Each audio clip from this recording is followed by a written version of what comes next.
ਵਾਹਿਗੁਰੂ जी का खालसा वाहिगुरू जी की फतेह। वह प्रगट्यो मर्द अगंबड़ा वरियाम अकेला वाहो वाहो गोबिंद सिंह आपे गुरचेला। खालसा अकाल पुरख की फौज प्रगट्यो खालसा परमात्मिक मौज।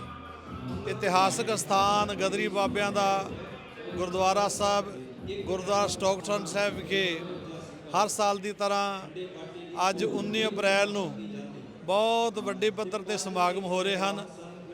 ਜਿੱਥੇ ਨਗਰ ਕੀਰਤਨ ਹੋਣਾ ਹੈ ਉੱਥੇ ਨਾਲ ਹੀ ਇੱਥੇ ਢਾਡੀ ਜਥੇ ਰਾਗੀ ਜਥੇ ਕਵਿਸ਼ਰੀ ਜਥੇ ਸੰਗਤਾਂ ਨੂੰ ਨਿਹਾਲ ਕਰ ਰਹੇ ਨੇ। ਦਰਬਾਰ ਵਿੱਚ ਵੀ ਤੇ ਨਗਰ ਕੀਰਤਨ ਵਿੱਚ ਵੀ ਸਾਰੀਆਂ ਸੰਗਤਾਂ ਨੂੰ ਇਸ ਗੁਰਪੁਰਬ ਦੀਆਂ ਲੱਖਾਂ ਲੱਖਾਂ ਵਧਾਈਆਂ ਹੋਣ।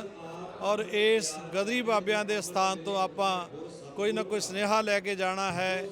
धर्म की आज़ादी वास्ते चढ़ती कला वास्ते सारिਆਂ ने एकजुट होना है जी। सारिਆਂ ਨੂੰ बहुत बहुत ਵਧਾਈਆਂ जी। वाहिगुरू जी का खालसा वाहिगुरू जी की फतेह। वाहिगुरू जी का खालसा वाहिगुरू जी की फतेह। गदरी बाबियां दे पावन पितर धार्मिक स्थान स्टॉकटन तो 327वां खालसा सिरजना दिवस ਅਤੇ 27ਵਾਂ स्टॉकटन गुरुद्वारा साहब का नगर कीर्तन जो कैलीफोर्निया ਦੇ ਵਿੱਚ ਦੂਜਾ ਵੱਡਾ ਨਗਰ ਕੀਰਤਨ ਹੈ।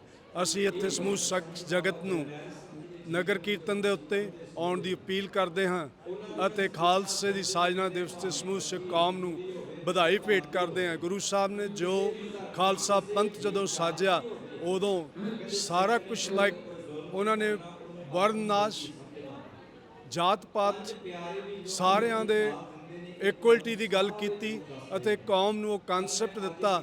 ਜਦੋਂ ਗੁਰੂ ਗੋਬਿੰਦ ਸਿੰਘ ਮਹਾਰਾਜ ਨੂੰ ਸਿੱਖਾਂ ਨੇ ਪੁੱਛਿਆ ਕਿ ਪੰਜ ਜਦੋਂ ਅਸੀਂ ਦਰਸ਼ਨੇ ਕਰਨੇ ਹੋਣ ਤਾਂ ਕਿੱਥੇ ਜਾਈਏ, ਤੇ ਉਦੋਂ ਉਹਨਾਂ ਨੇ ਹੁਕਮ ਕੀਤਾ ਸੀ ਕਿ ਪੰਜ ਸਿੰਘਾਂ ਦੇ ਵਿੱਚ ਤੁਸੀਂ ਮੈਨੂੰ ਦੇਖ ਸਕਦੇ ਹੋ।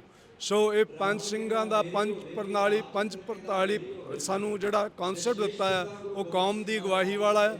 ਗੁਰੂ ਸਾਹਿਬ ਜੀ ਦੀਆਂ ਪਰਵਕਾਰ ਸਾਡੇ ਤੇ ਬਹੁਤ ਨੇ। ਅਸੀਂ ਗੁਰੂ ਸਾਹਿਬ ਜੀ ਦਿੱਤੇ ਹੋਏ ਉਪਦੇਸ਼ 'ਤੇ ਚੱਲਦੇ ਹੋਏ ਆਪਣੀ ਕੌਮ ਧਰਮ ਅਤੇ ਦੇਸ਼ ਦਾ ਨਾਂ ਜਿਹੜਾ ਆ ਉਹ ਰੌਸ਼ਨ ਕਰੀਏ।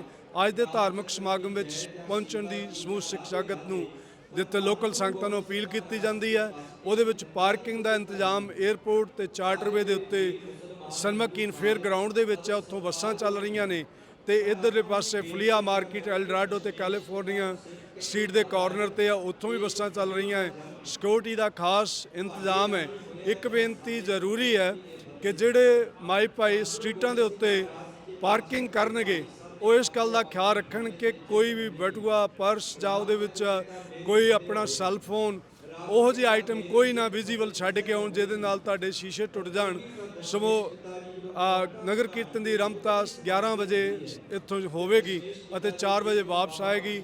ਅਸੀਂ ਬੇਨਤੀ ਕਰਦੇ ਹਾਂ ਜਿਹੜੇ ਲੋਕ ਘਰਾਂ ਵਿੱਚ ਲਾਈਵ ਦੇਖ ਰਹੇ ਹਨ ਉਹ ਵੀ ਨਗਰ ਕੀਰਤਨ ਵਿੱਚ ਸ਼ਾਮਲ ਹੋਵੋ, ਗੁਰੂ ਦੀਆਂ ਖੁਸ਼ੀਆਂ ਪ੍ਰਾਪਤ ਕਰੋ। ਆਪਾਂ ਇੱਕ ਵਾਰ ਫਿਰ ਸਟਾਕਟਨ ਗੁਰਦੁਆਰਾ ਸਾਹਿਬ ਜੋ ਗਦਰੀ ਬਾਬਿਆਂ ਦਾ ਪਾਵਨ ਪਵਿੱਤਰ ਧਾਰਮਿਕ ਸਥਾਨ ਉਸ ਤੋਂ ਅਸੀਂ ਸਮੂਹ ਸਿੱਖ ਜਗਤ ਨੂੰ ਫਿਰ ਇੱਕ ਵਾਰ ਵਧਾਈ ਦਿੰਦੇ ਹਾਂ। ਵਾਹਿਗੁਰੂ ਜੀ ਕਾ ਖਾਲਸਾ ਵਾਹਿਗੁਰੂ ਜੀ ਕੀ ਫਤਿਹ।